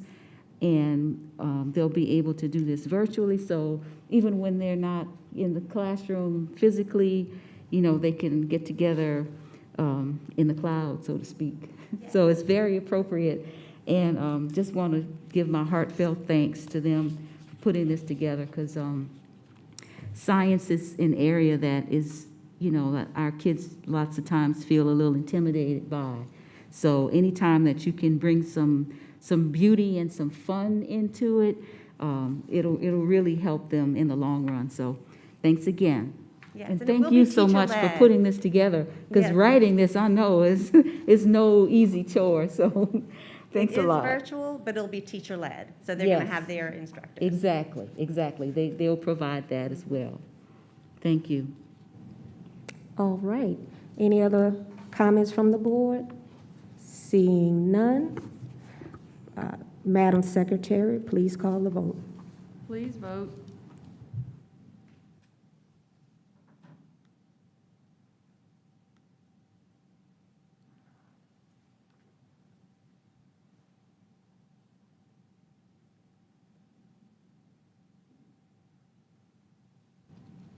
The motion carries. Thank you. We now move forward with item D2, another partnership grant, consideration for a request for the approval to seek and serve as district lead for Louisiana Department of Education's Pathways to Prosperity Fast Forward Grant to increase career and college opportunities for students. Can I get a motion? Board Member Bernard, and then seconded by Board Member Howard. All right, good evening, everyone, again. Tonight, we're pleased to announce that we would like to participate in the Department of Education's Fast Forward Initiative Planning Grant. And so kind of define what that is. The Louisiana Department of Education and Board of Regents recently announced the Fast Forward Initiative, which is designed to allow regional districts to develop pathways that allow a student to complete an associate's degree by the time they exit high school, which is a 2-year college degree consisting of about 60 credit hours. And currently, our district has 2 programs which already follow the tenets of this initiative. The first was the IBM P-Tech program at Terra High School, which ends in an associate's degree in computer science. And the second is the Early College Academy, which the board approved in the spring of last year at C-Tech, and Ms. Dan can give you some details on that. And to kind of share what this looks like, in consultation with our partner schools, charter school teams, BRAC, businesses, post-secondary institutions, our request tonight is that we move forward by serving as a lead district for Region 2, which makes up most of the Florida parishes in conjunction with also West Baton Rouge and Iberville, and that we apply for the $50,000 planning grant to the Department of Education. So looking at the implementation side of this, we are currently working in the background and have been through Ms. Dan and our C-Tech team and also our CTE team to begin working with all of the partnerships along with their advisory boards to begin the process of collecting information for this process. And once we do that, if approved, by the Department of Education, we would submit on behalf of Region 2, all of the districts and partnerships therein, and look at a grant to create the pathways and explore what those would look like, because the region is going to have to submit a variety of pathways to use moving forward that LDOE and Board of Regents would approve. And then finally, kind of monitoring this, once we go through that process, and if Bessie and Board of Regents approve the pathways, that's when we would go into our recruitment and promotional phase and start recruiting kids into the pathways and making parents and students really see this as a great opportunity. And again, some of those examples of the pathways could be things like an associate's in applied programming and network engineering, an associate's in healthcare, an associate's in process technology, and things along that nature. So again, tonight we're simply saying, on behalf of Region 2, we've kind of been asked and we volunteered to submit to the Department of Education that planning grant application. Any questions from the board? I see requests to speak. Yes, Board Member Bernard. I just wanted to say thank you to Ms. Dan and Mr. Nikes, the C-Tech staff and the CTE staff. What an opportunity for our students, and what an honor to you all to be able to participate in this capacity. Thank you so much. Thank you, Board President Tapman. Thank you, Vice President Collins. Mr. Nikes, just so I'm clear in what I read through, this doesn't cost us anything. You're asking us for the ability to apply for a grant that we could end up getting for $50,000 to support the programs that you discussed, correct? Yes, sir. And our intent was, since we're applying on behalf of a variety of districts and we were going to kind of be the fiscal agent for that, we just wanted to make sure you're aware we're doing it. Thank you. Appreciate it. Thank you. Okay, Board Member Dias. Nope, I'm sorry, it moved up. Board Member Ware Jackson. Thank you, Vice President Collins. Thank you guys for doing this. I love this taking place over at C-Tech and at Terra, but the thing that I'm really excited about is that the district takes the lead in this, So anytime that I see, we're leading not just our little crew, but, the territory, so to speak, widens. it's a good thing. So I applaud you for taking on the challenge and writing the grant, and hopefully everything will go as we think it will, and we'll be leading in this, so we appreciate it. Oh, how you like my mask? Thank you, ma'am. Thank you, Mr. Nikes. Thank you. Board Member Dyson. I too appreciate that we're taking the leadership role in this, and I'm excited about this coming together. I always have to talk, though, about, so we've got some great opportunities for most of our high schoolers. We have 2 high schools that geographically just cannot get back and forth to CTEC, and so that's Northeast High School and Woodlawn High School. And I would very much like for the students to have the opportunities at those 2 schools to have these associate degrees upon graduation as well. So what are we doing to ensure that those 2 schools have opportunities for this as well? Because we don't want to leave anyone out. Okay, so in the planning, we've been speaking with RPCC, North Shore Technical College, and BRCC. And so it is regional, so we're also going to have the other districts, such as West Feliciana has to have opportunities, Iberville. So when we're looking at the region as a whole, we're working across the board with all the community colleges. There's a model where the kids come to CTEC. That's what we have, half a day at their home school, half a day at BRCC, and then a full day at BRCC across their 4 years. But with the other areas, such as Northeast, what we've been discussing, and it has not been a complete plan, is that some of the programs would be held at the home school for their freshman and sophomore year, and then junior and senior year, they would go to BRCC or to RPCC or to a satellite campus. So it's supported across the region to figure out a way to make sure that all kids have the opportunity for this, no matter if they're urban or rural. Yeah. So when you consider where CTEC is and where BRCC is, it's about the same for Northeast and for Woodlawn. So, well, there's satellite campuses of BRCC, there's satellite campuses of RPCC, and they're willing to work through. Yeah. RPCC in particular is with Woodlawn. I know that because I've had a lot of conversations on trying to figure out with their Gonzales campus, how that could look. Northeast, we don't have the exact mapped out plan, but we're not going to leave anyone out. We're going to have as a region, a solution for every child to have this opportunity. Now, whether they take the opportunity will be different, but our goal is to make sure every child has the opportunity. and then comes the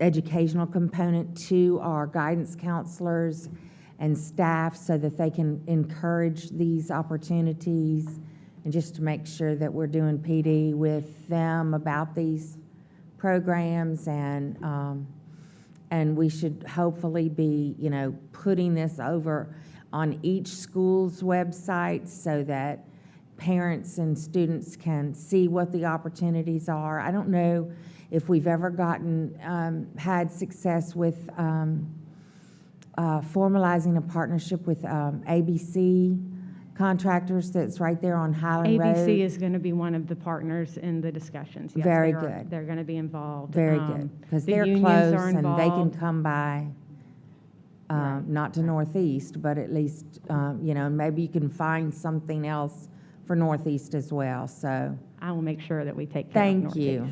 I appreciate it. Board Member Howard.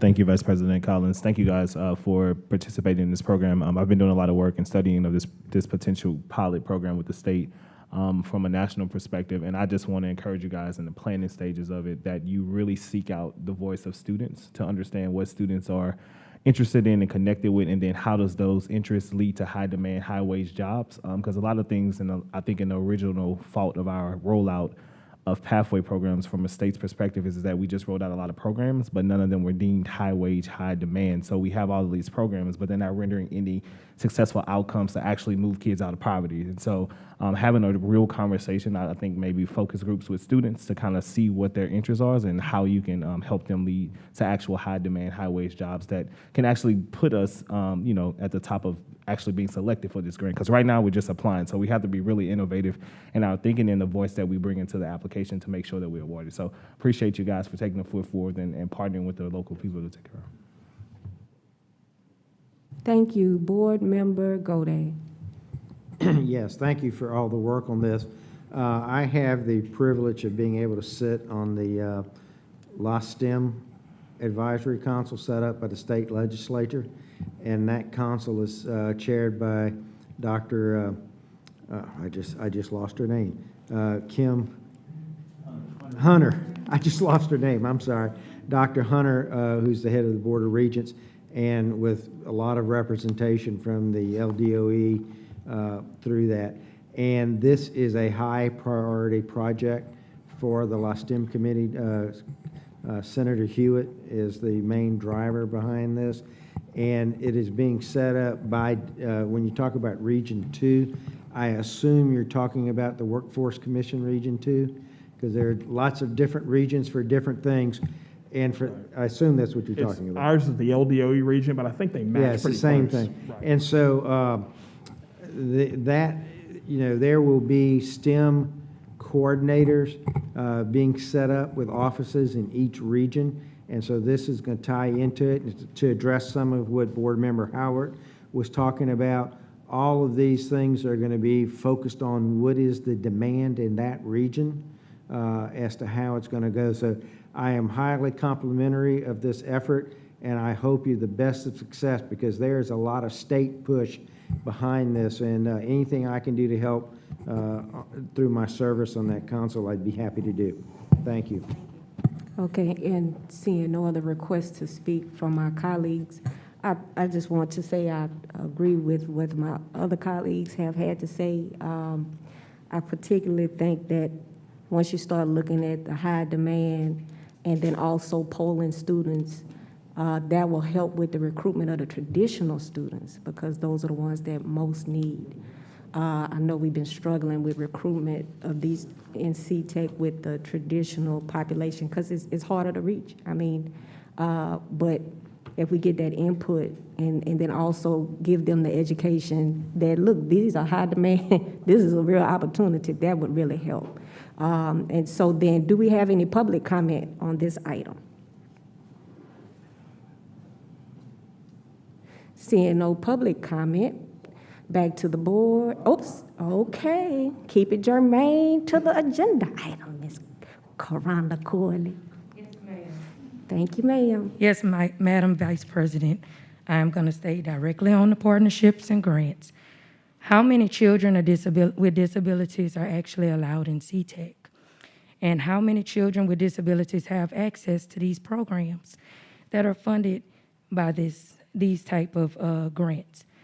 Children with disabilities do not get a chance to participate in that because our school system fails to make the proper accommodations.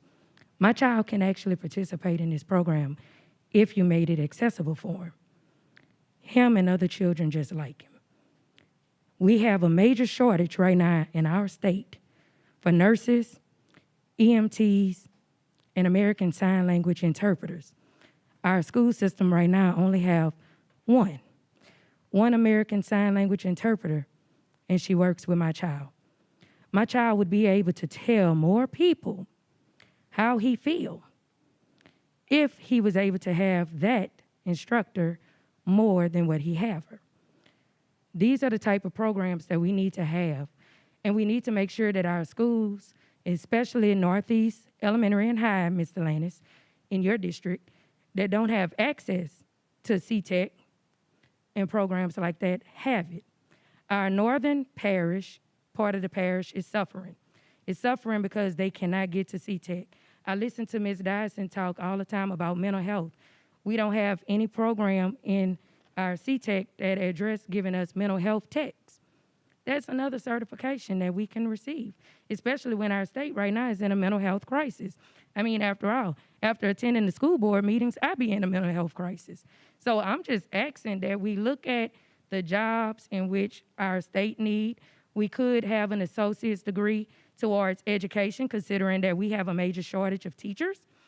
We have a major shortage of special education teachers, and we don't have that as an associate degree option. So I think that if we're going to bring in someone from out of state and pay him $255,000, I think that we need to make it a priority that we have these type of things addressed in our programs. So I think that it would behoove us to apply for these grants, but also make these grants and these programs 100% accessible to those children up under IDEA and American Disabilities Act. Thank you so much. Thank you, Ms. Corley. Any other public comment? Seeing no other comment, we return to the board. Any other board comment? Seeing none, please, Madam Secretary, call the vote. Please vote.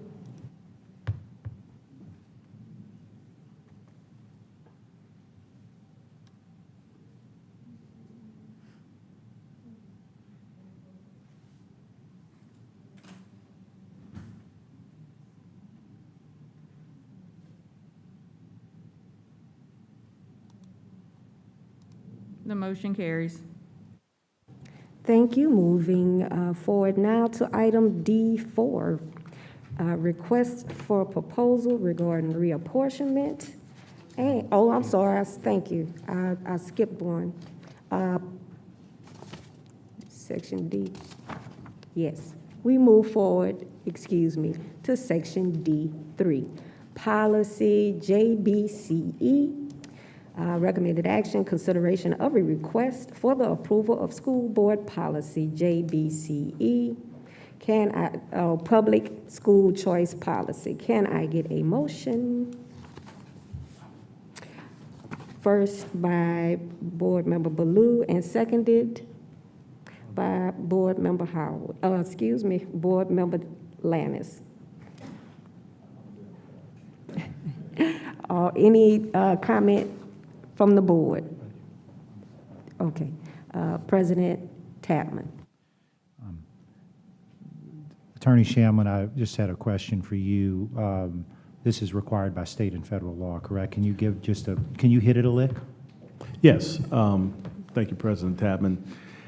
I had some recent consultation with federal program staff. We're audited once a year from a federal program standpoint, and we discovered that our policy needed to be updated, essentially streamlined to align with the law. One of the requirements of the audit is that our policy actually match the law. So we discovered we need to do that. What this actually does is it does several things. It updates terminology. It aligns the eligibility requirements. It eliminates the ineligibility requirements, which are actually tantamount to the law. And it gives the superintendent the ability to develop regulations and rules around this, some flexibility, so if the law changes, we don't have to necessarily change the policy every time. So we actually streamline the policy, line it with the law, and bring it up to speed for auditing purposes and also for practical purposes. Thank you. Thank you. Thank you, Madam Vice President. Any other board comment or questions? Okay. Now to the public. Any public comment? Yes, ma'am, Ms. Coranda Corley. Good evening. Just for clarification, before I get to running my mouth, are we talking about policy JBCE or are we talking about the reappointment? We on the policy JBCE. I made a misspeak earlier. Okay.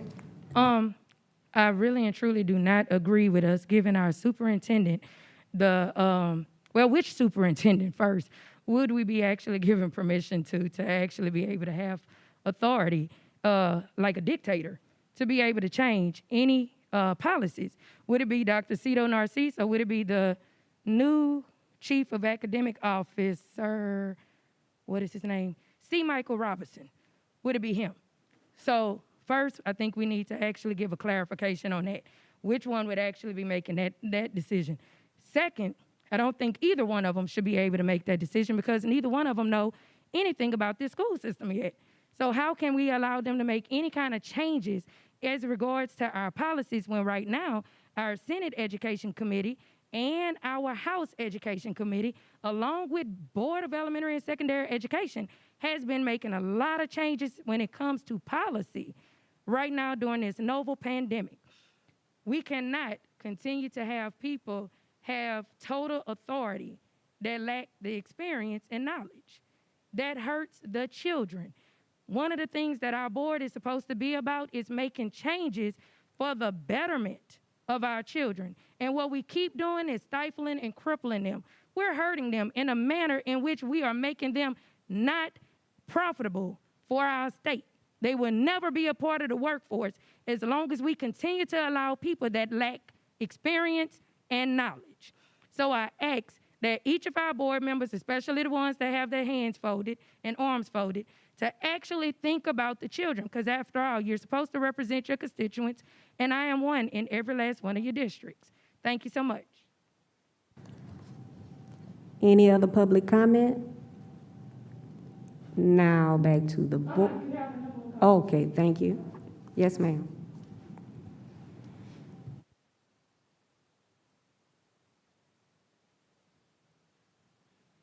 Hello, everyone. I'm Maria Harmon. Y'all can hear me? I'm just concerned about school choice and how it's manifested in this school district. So we have an opportunity to really hone in and really make accountability measures a bit more effective. We're already spending over $100 million on charter schools for the 2020-2021 school year, which was based off of a report that the chief financial officer did for the school district. And we have about, over 30 charter schools operating, 20 of which are under the state control, 10 of which are under the school district, but really you don't have any direct oversight, especially over the state ones. And a lot of them aren't performing that well. So are we really using our tax dollars to the most effective use? $100 million. Now I understand that these dollars follow the kid per se, but before it hits the kid, it gotta go through all these different minuscule administrations that's over each charter network. So please, for the love of God, think about the children, think about adequate ways to best use our tax dollars, because we trusted you as our elected officials to be the fiduciary stewards to this board and to our school district. Thank you. Thank you. Any other public comment? Seeing none. Coming back to the board. I see no further comments from the board. Madam Secretary, please call the vote. Please vote.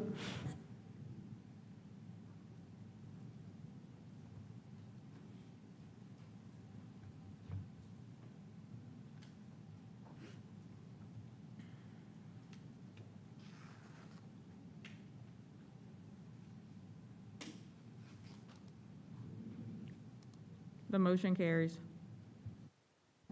Thank you. Now, moving forward to item D4, request for proposal regarding reapportionment, and the recommended action is consideration of a request for the authorization of the superintendent and staff to issue a request for proposals to seek proposals to provide for the development of a board reapportionment and redistricting plan.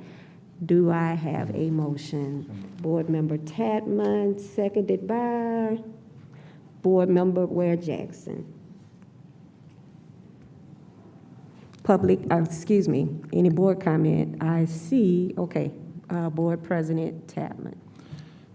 Thank you, Madam Vice President. I wanted to share with you this agenda item and give you a little sense of reapportionment and what the process might look like, and why I think it's important for us to get out early on it.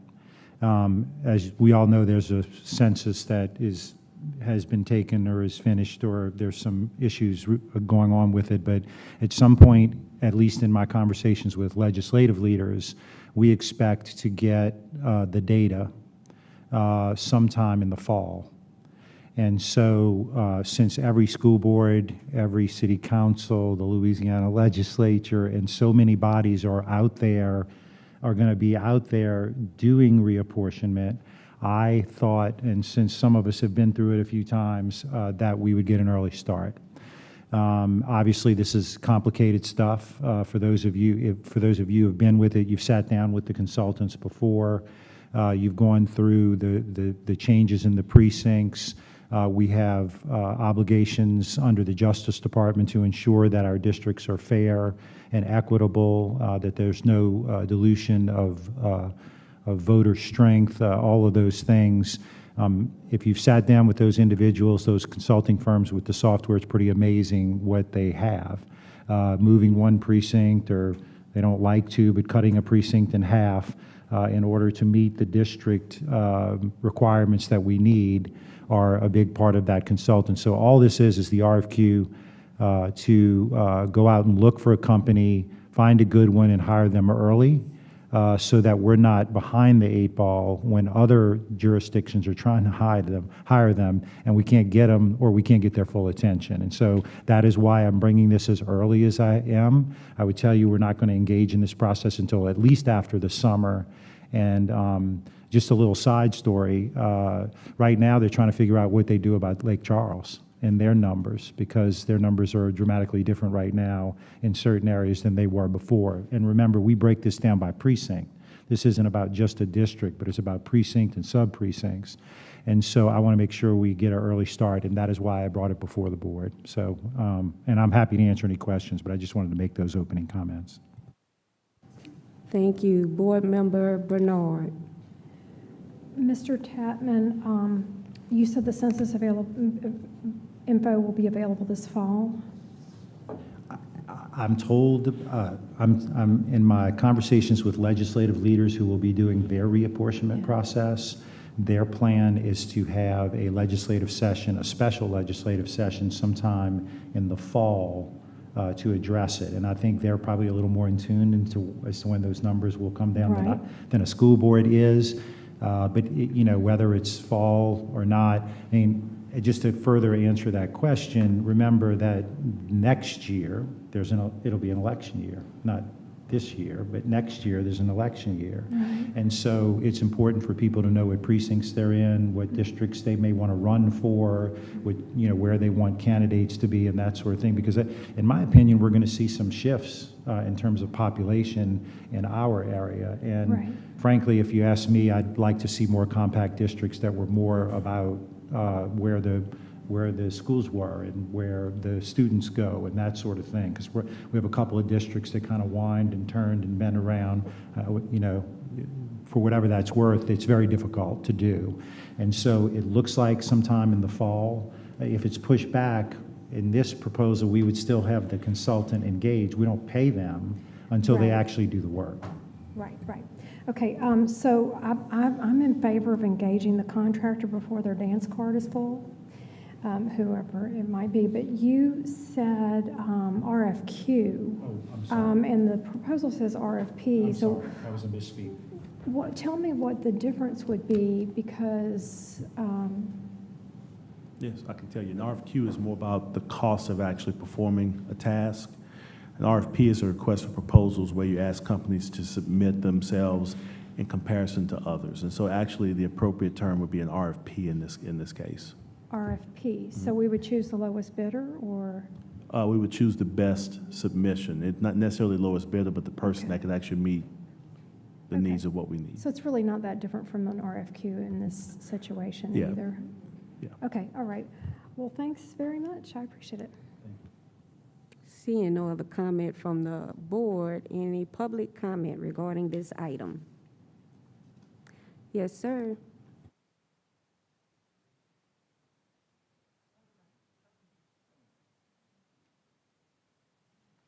Thank you, sir. Mr. President, Madam Vice President, the board, Superintendent, I'm hearing change. You all are making me so proud. I'm excited about the next chapter. I am Dr. Tony Jones for United Faith Leaders. I spent some time after the election speaking with our membership, and everyone is excited about the next chapter in EBR. I just came to salute you all. This meeting, the atmosphere, thank you. I'll simply say this, onward and forward. Thank you. Okay, because I thank you for the nice words, but let's always remember to keep it germane to the agenda item. I got down on Miss Corley. I have to let you know, sir, as well. Thank you. Yes, ma'am, Miss Corley. Thank you, Ms. Collins, and I greatly appreciate you tonight, especially Board President, Mr. Tapman. I really appreciate how informative you was just now. With the reapportionment, will we be increasing the amount of board seats? Because right now, if we look at the chart that shows how many schools each board member represents, Mr. Howard and Mr. Lannis represent the most. Then it would be Board Member Collins. That's not fair to them. Mr. Howard has like 13 schools. Mr. Howard and Mr. Lannis both have the Juvenile Detention Center. Ms. Bernard has 3. How is that fair? How is that equity? How is that helping our children? One thing that I love about Ms. Dyson is that she always reflects on how we want our children to not make it home at dinner time from school because they're being bused across the country. Wouldn't it make sense if we actually had board members that represented only about 3 or 4 schools? Wouldn't that make it more equitable for you to actually be able to hear and represent your constituents truly? Wouldn't it actually make it easier for us to get some work done that actually benefit our children? Right now, our children are suffering, and I tell you that every day. We have over 4,000 children with disabilities, and yet I am the only one that manages to make it here to speak for our children. And I bring my child here faithfully. I put us at risk, an ADA risk, because we continue to fail to read the comments, which is a violation of ADA. And all our employees that fall under ADA, their comments are not being heard neither. So I just ask that if we're going to reportion it, that we actually bring back the 11 seats or bring back 13 or give us 13 seats, another even number, but actually make it equitable across the field where each school board member have the same number of schools. Thank you so much. Thank you. Any other public comment?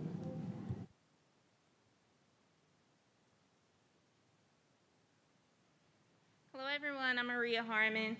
I was just coming up here to just really encourage that the board chooses a consultant that's fully knowledgeable and aware and knows what equity looks like as far as representing our voting electorate across this school district. Before, the board was originally 11 members. We were just hoping that we're going that direction after the census has been taken, that we have a full representation of restoring the board to 11 members. We feel that that is adequate in a sense of fully representing each voter in this school district. We have areas in this school district that doesn't even have neighborhood schools, like in Gardere. That's an issue. You know, that's something that many people pays attention to, is very concerning, and they don't feel like it's real equity.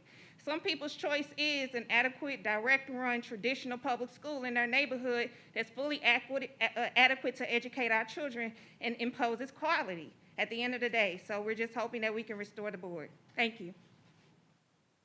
Thank you. Any other public comments? Seeing none, back to the board. I see Board President Tapman. I'm on the mic a lot tonight. I failed to mention a couple of things about the reapportionment process. I got a little ahead of myself. You know, we reapportion ourselves, and so we really make the decisions about how many board seats we want, that sort of thing. I believe there were 7 plans last time. There was at least 5, but there were 7 different plans. Any board member can put up a plan if they like. What usually happens is that board members tend to coalesce around a particular plan, but it is an incredibly transparent process. Every board member meets with the consultant. If board members are interested in sharing their plan, they'll share it with other board members to try to see if we can figure it out and to really address some of the same things we've been hearing, making sure that maybe the schools are distributed or the attendance lines or those sorts of things. There's provisions in there that provide that we have to take, I believe, full-page ads out in the advocate for each of those plans, a certain, maybe it may even be twice, but we'll check the law on it. But it's out there. It's a very, very transparent process. There are some things, though, that we really don't control, and that is the makeup of the individual districts relative to Justice Department guidance on the makeup of those districts. And that is why it's so critical to have a consultant who helps us work through that. So Jill can speak more to it because she's been through a couple of reapportionments, as I appreciate it. But I know the ones that I've been through, there were always a number of plans, and there was always a great deal of discussion around that and trying to find consensus about ways that we can work together to find the best plan moving forward. But since we reapportion ourselves, we can do just about anything we want. We can get bigger, we can get smaller. You know, I wouldn't like to see an even number, but we could probably do that too. It's not a rule against it. But I just wanted to share those points that I didn't make earlier, so I apologize. Thank you. Thank you, Board President. Board Member Baloo. Thank you, Madam Vice President. And just a quick comment, and I'm sure my colleagues would say the same thing. While there are several schools that reside within my district, I represent all the schools within our system, and I just wanted to make that clear. Thank you, Board Member Baloo and Board Member Evelyn Ware Jackson. Thank you, ma'am, and thank you, Mr. Baloo, for saying that. I share your sentiment, and I'm sure all of us realize that, you know, those precincts and those lines represent the voters who actually bring us into office. I don't know that the number of schools that happen to fall into those areas could ever really be evened out, because we have so few schools in the southern part of the district and a whole lot more in the northern part. So if we were to try to align lines to capture an equal number of schools, we'd have some really wild-looking districts, wouldn't we? And they would be extremely large for some of us. But I'm looking forward to the work, and I just want to make sure that the people understand, even if Mr. Shamlin needs to, you know, just explain that, how that actually works, and it's not about where the property of the school district is.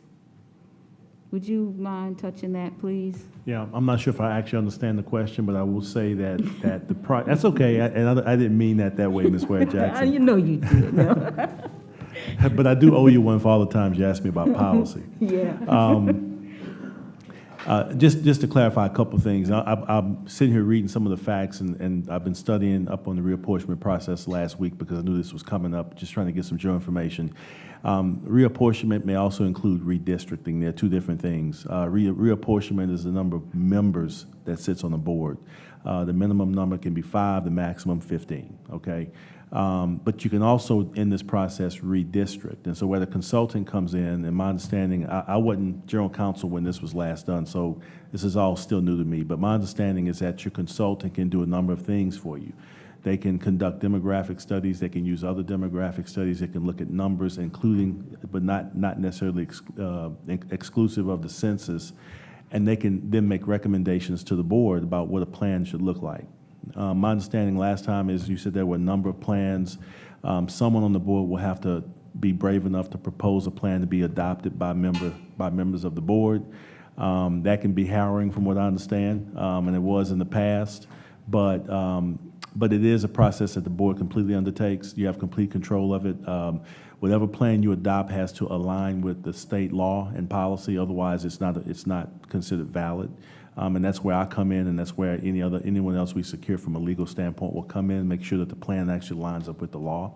But redistricting and redrawing of lines is what I think you're referring to. Just kind of give you all some basic information. Doesn't necessarily have to line up with attendance zone lines or school district lines, but it is a part of the process. And it's all based on what information your consultant brings to you. And also, I think, from what I understand, and Mr. Tapman clarified this for me, the consultant will work with each board member to gather information before making any proposals or any recommendations. So there'll be a lot of input from you and from your constituents.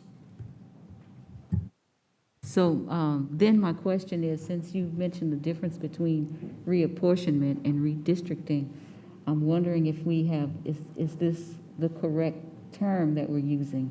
Because we're not looking at, for reapportionment, you said you can, that's when you're looking to change the number of seats. Yes, ma'am. The language of this item will allow us to secure a firm to do one or both. Oh, good. And so my understanding is that the consultant we hire will look at a lot of information. And once he or she or the group seeks and gathers information and data from this group and from constituents, will then say, here are your options. It may include just reapportionment, and or it may include some redistricting depending on what they find. But it's all based on data. Okay, good. Thank you for that clarification. Yes, ma'am. Board Member Lannis. Thank you. I just have a real brief question, and either President Tapman or Board Member Dyson can answer this, because I think you two are the only ones that were on the board in the early 2000s. Oh, I'm sorry. So either Ms. Bernard can chime in or Board Member Ward Jackson. But my question is, I'm just trying to understand the rationale behind shrinking the size of the board the first time, because I do understand that there were several school breakaways, such as Zachary, Baker, and Central, and I was just trying to get an understanding, was that a part of that conversation as to why they shrunk the size of the board originally? She can go. Okay. Well, I can answer that. So, and the reason why I've been through so many reapportionments and not just only at the time of the census is because of the districts that decided to have their own educational systems. And so each time that happened, then we had to look it over again and redo that. So there was, I think there were, it may have been that it was a census, and within a year, we were doing it again. And that was dictated by law. So, but as far as our board reduction in size, we went for a long time as a 12-member board. And then we reduced ourselves to 11, which was an odd number, and we thought that would be beneficial. And then we reduced to 9. I think one of the things that we looked at was just economics. I know, though, that every time we've done one, except for the time when we reduced down to 9, I personally, my district was always growing so fast that I was representing more than, I think, 42,000 people. And so it has to do with the demographics of the shifting of citizens. And so as citizens shift, then so do the lines to keep the number of the board seats all trying to get within a plus or minus, I don't remember what that figure was, but of the size of each other's. So that's how it works. That's all, board, okay. Did we go to the public already? Yeah. Thank you very much. Seeing no other requests to speak. Oh, okay, Board Member Howard. Sorry. I just wanted to know if we had a timeline in mind, and I just know that Mr. Shamlin just brought up a point that made me think of this question as it relates to the level of engagement that we participate in this, but like constituents, the board, each board member having to have it. So is there a timeline? I know we're unsure of where the state is going, but do we just have a roundabout timeline in mind? So I'll just speak to that because I seem to be leading the horse on this. I think we can get started as soon as you all once the census numbers are available to us. Once we have what we feel like are good numbers, I'll have a pretty good pulse on that because we'll watch what the legislature is doing.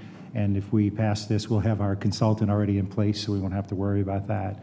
And then we'll get started, in the process. So I don't know that it's necessarily that we're in a hurry, but, I do think the earlier we get it done, the more the public knows what their districts are, who their representatives are going to be. If someone out there wants to run for school board, they'll know what district they're running in, and those sorts of things. And just from a practical matter, I never put forth a plan in the last reapportionment. I got on somebody else's plan. So not everybody has to put a plan, but everybody can put a plan. And you can meet with the consultant multiple times, as often as you want, to go in and tweak. You may put C2 plans that a board member has and say, wait, maybe we'll work together on this. And so it really is. I actually feel pretty good about the process this time around. I feel like it's going to be a very collaborative process, and it's going to, very public because of all the advertising requirements and those things. So I feel pretty good about the process this time. Okay.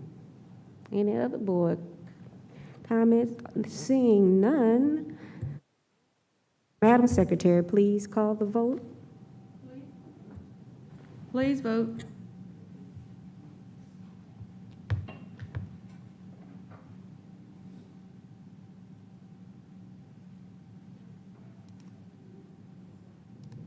The motion carries.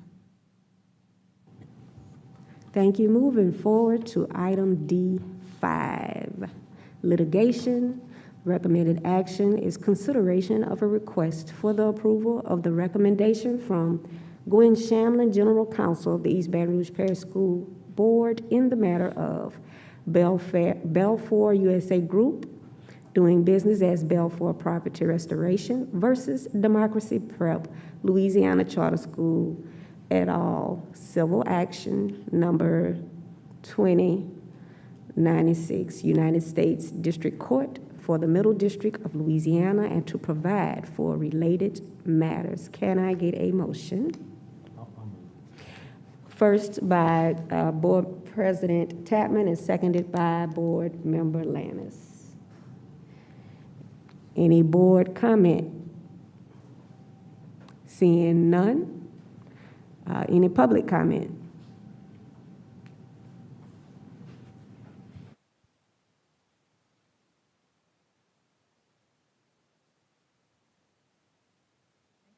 Madam Vice Chair, Vice President, my apologies.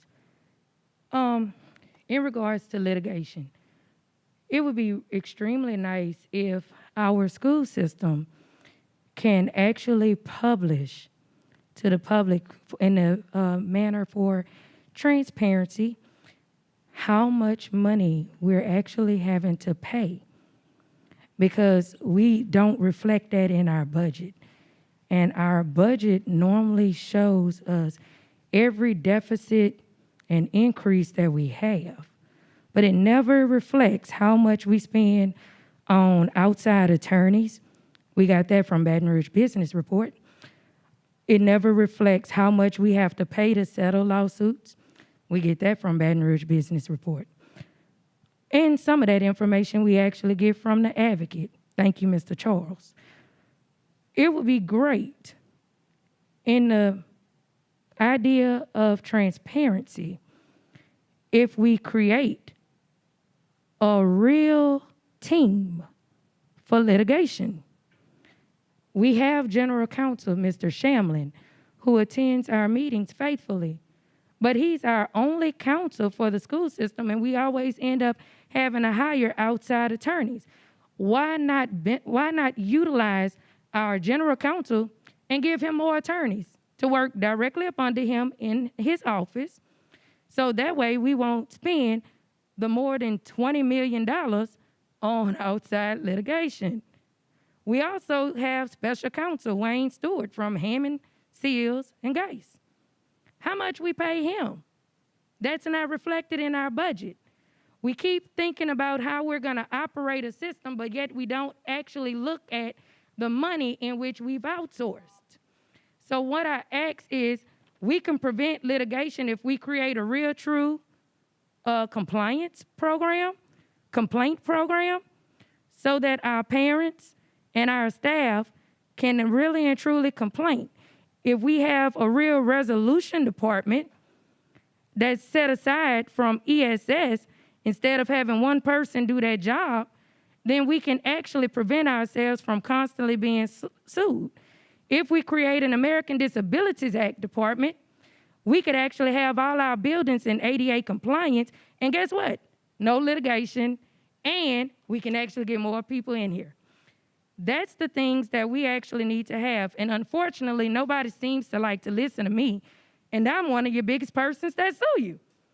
So I'm just asking that maybe, just maybe, for once, we can actually listen to somebody that actually have common sense and actually adopt what I'm stating. Thank you. Thank you, Ms. Corley. Any other public comment? Seeing none, back to the board. Seeing no comment, Madam Secretary, please call the vote. Please vote.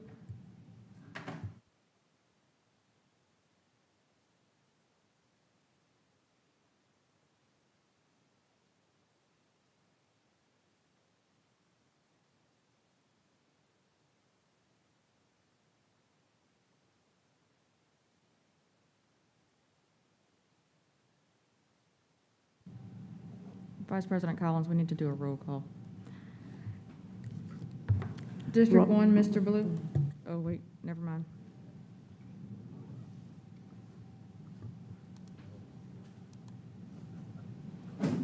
The motion carries.